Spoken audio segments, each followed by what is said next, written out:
And these people, and by and large, they're watching television and then they're talking on the internet. Millions and millions of people in the country do that. If that was a problem for the government, there would be a huge job to be done. It's not a problem for the government. It's not a problem at all.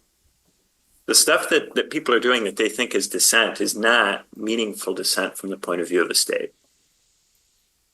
Are you in some way behaving in such a way that the state's order is going to become difficult or impossible to maintain? Are you creating a public order problem of the kind that the state is going to need to respond to? Otherwise, it potentially will collapse or succumb to revolution or civil conflict.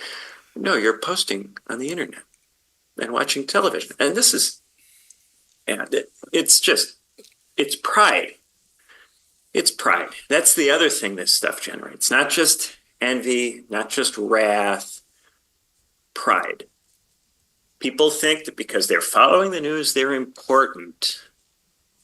And for one, if you're following the television news, you're not following the real news. You're following the garbage that is put out there for people who are susceptible to garbage and who are willing to believe that garbage is the news. You watching television does not make you a more effective opponent of the state. It makes you a less effective opponent. It makes you somebody whose consciousness is predictable because you're reacting to something that is being broadcast to millions of people, which will tend to affect those millions of people in a broadly statistically predictable way. So it makes you weak, it makes you easy to predict.